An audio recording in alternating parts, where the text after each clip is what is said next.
अस्सलाम वालेकुम students. Last lecture में हमने न्यूमेरिकल्स को स्टडी किया था। आज हम फर्दर कुछ न्यूमेरिकल्स को स्टडी करेंगे। इसका चौथा न्यूमेरिकल है कि दर्ज झैल को स्टैंडर्ड फॉर्म में लिखें। यानी हमें आदाद दिए गए हैं, हमने उनको स्टैंडर्ड फॉर्म में लिखना है। पहला पार्ट है 1168 10⁻⁻27। हमने इनको स्टैंडर्ड साइंटिफिक फॉर्म में लिखना है। स्टैंडर्ड साइंटिफिक फॉर्म हम पहले डिस्कस कर चुके हैं कि स्टैंडर्ड साइंटिफिक फॉर्म में हम आदाद को 10 की ताकत में लिखते हैं। और दूसरी बात यह है कि इशारिये से पहले सिर्फ एक नॉन ज़ीरो नंबर होता है। जैसे हमारे पास ये नंबर हमें गिवन है, हमने इसको स्टैंडर्ड साइंटिफिक फॉर्म में लिखने के लिए क्या करना है, ये जो 1168 है ये एक इशारी नंबर है, यानी यहाँ पे इशारिया होता है। हमने इसको जो है यहाँ पे लेके आना है, यानी इशारिया से पहले सिर्फ एक नॉन ज़ीरो नंबर बचाना है। तो चूँकि इशारिया यहाँ पे था, हम 1 2 3 यानी हमने 3 हिस्से मूव करने हैं। जितने हिस्से हम मूव करेंगे उतना हमने 10 की ताकत लिख देनी है। यानी हमने 3 दर्जे मूव किए हैं तो 10 की ताकत ये 3 हो जाएगा, और 10⁻⁻27 जो है वह वैसे रहेगा। चूँकि 10⁻3 10⁻⁻27 इनकी बेसिस एक जैसी हैं तो पावर ऐड अप हो जाएगी, तो ये आपके पास 1.16 10⁻⁻24 हो जाएगा। तो ये है स्टैंडर्ड साइंटिफिक फॉर्म इसकी। नेक्स्ट पार्ट है 32 10⁻5। तो अगेन हमने इसको जो है इशारे से पहले एक दर्जा हमने बचाना है। तो उसके लिए हमने क्या करना है, इशारिया यहाँ पे था यानी 2 के बाद, तो हम एक स्टेप आगे इसको लेके जाएंगे। तो राइट से लेफ़्ट जब हम मूव करते हैं तो पावर जो है वो हम मस्बत लेते हैं। तो एक दर्जा जो कि हम यहाँ पे मूव करेंगे, ये 32 था तो हम इसको लिखेंगे 3.2, और ये हो जाएगा 10⁻⁻ इसकी 1, और ये 10⁻⁵ जो है ये वैसे रहेगा।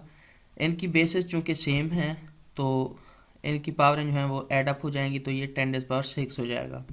ये इसका आंसर होगा। नेक्स्ट पार्ट है 725 10⁻⁻5 kg। तो ये जो है हम यहाँ पे इशारिया चूँकि था, हम इस इशारिया को 2 स्टेप आगे लेके जाएंगे, तो ये 7.25 हो जाएगा और 10⁻2 हो जाएगा, क्योंकि हमने 2 स्टेप जो है वो आगे मूव किया है। तो ये आपके पास 10⁻⁻5 वैसे आएगा, पावरें ऐड अप हो जाएंगी तो 10⁻⁻3 आएगा, और ये इसका आंसर होगा। नेक्स्ट है हमारा 0.02 10⁻⁻8। तो हमने इसको स्टैंडर्ड साइंटिफिक फॉर्म में लिखना है। तो हमें पता है स्टैंडर्ड साइंटिफिक फॉर्म में अगेन हम जो है वो इशारे से पहले एक नॉन ज़ीरो नंबर बचाते हैं, जबकि ये तो इशारिया के बाद जो है वो नंबर चाह रहे हैं। इशारिया से पहले कोई नॉन ज़ीरो नंबर नहीं है, तो हमने नॉन ज़ीरो नंबर लेके आना है। तो कैसे लेके आएंगे, इशारिया को हम अब लेफ़्ट से राइट लेके जाएंगे। तो यहाँ पे आएंगे, एक दर्जा हम मूव करेंगे, यहाँ पे आएंगे तो 2 दर्जे हम मूव करेंगे, तो ये 2.0 हो जाएगा। चूँकि 2 दर्जे मूव किए तो 10⁻⁻2। जब हम राइट से लेफ़्ट मूव करते हैं तो पावर पॉजिटिव होती है, जब हम लेफ़्ट से राइट मूव करते हैं तो पावर इसकी नेगेटिव होती है -2। और यहाँ पे 10⁻⁻8 जो है ये वैसे का वैसा आएगा। यहाँ पे 2.0 10⁻⁻10 हो जाएगा। मदरजा झैल को स्टैंडर्ड साइंटिफिक फॉर्म में लिखें। अगेन उसी तर्ज के ये जो हैं न्यूमेरिकल्स हैं। पहला हमारा न्यूमेरिकल है 6400 किलोमीटर। हमने इसको स्टैंडर्ड साइंटिफिक फॉर्म में लिखना है। तो इशारिये से पहले चूँकि एक नॉन ज़ीरो नंबर बचाना है, उसके लिए हम जो है यहाँ पे इशारिया यहाँ पे है, हम इसको मूव करेंगे 1 2 3 दर्जे मूव किए, तो ये आपके पास 10⁻ हो जाएगा, और 10⁻ इसकी हो जाएगी 3, 6.4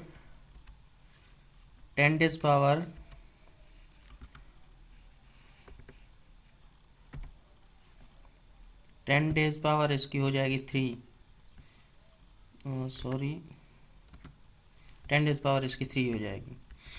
नेक्स्ट है हमारा 38,000 किलोमीटर, सॉरी 3,80,000 किलोमीटर। हमने इसको जो है वो लिखना है, तो इशारे से पहले हमने एक नॉन ज़ीरो हिंसा बचाना है। उसके लिए क्या करना है, हम जो है ये 1 2 3 4 और एक 5 हिंसे हमने मूव किए या 5 दर्जे मूव किए तो 10⁻5 हो जाएगा ये। नेक्स्ट है हमारा ये, हमने इसको जो है वो इशारिया चूँकि यहाँ पे है, इशारिया यहाँ पे 0 के बाद है, तो हम इसको 3 के बाद इशारिया को लेके आएंगे। तो हम कितने दर्जे मूव करेंगे, 1 2 3 4 5 6 7 8, यानी 8 हम दर्जे मूव करेंगे, तो हमने 10⁻8 लिख देना है। नेक्स्ट है हमारा पार्ट, एक दिन में सेकंड्स की तादाद, इसको भी हमने स्टैंडर्ड साइंटिफिक फॉर्म में लिखना है। तो हमें पता है कि एक दिन में जो है वो 24 घंटे होते हैं और 1 घंटा 60 मिनट्स के इक्वल होता है, जबकि 1 मिनट जो है वो 60 सेकंड के इक्वल होता है। तो एक दिन में अगर हम सेकंड्स निकालें तो वो हमारे पास 86,400 सेकंड्स आएंगे, एक दिन में सेकंड्स की तादाद होगी ये। तो ये 8.64 10⁻4 जो है वो इसकी स्टैंडर्ड साइंटिफिक फॉर्म होगी।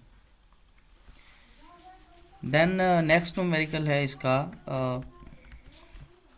वर्नियर कैलिपर का एक जबड़ा बंद करने पर वर्नियर स्केल का 0 मेन स्केल के 0 की दाएं जानिब इस तरह है कि इस तरह इसका चौथा दर्जा मेन स्केल के किसी एक दर्जे के सामने ज़ाहिर होता है। वर्नियर कैलिपर का 0 एरर और 0 करेक्शन जो है वो फाइंड करें, मालूम करें। तो 0 एरर मालूम करने के लिए हमें दो चीज़ों की ज़रूरत पड़ती है। एक होता है वर्नियर स्केल की रीडिंग और दूसरी होती है मेन स्केल की रीडिंग।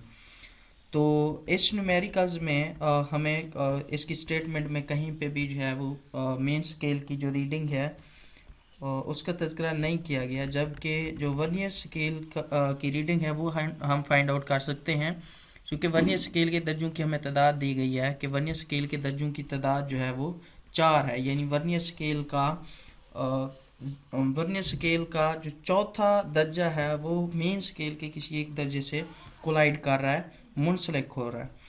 तो हमें पता है वर्नियर कैलिपर का जो लीस्ट काउंट होता है वो 0.01 मिलीमीटर होता है। हम इसको मल्टीप्लाई करेंगे 4 से, तो ये हमारे पास आएगा 0 एरर, या हम यूँ कह सकते हैं कि ये हमारे पास जो है वो वर्नियर स्केल जो है वो उसकी रीडिंग आएगी, और वर्नियर स्केल की रीडिंग ही 0 एरर होगी, चूँकि मेन स्केल की रीडिंग तो हमें दी नहीं गई है इस स्टेटमेंट में।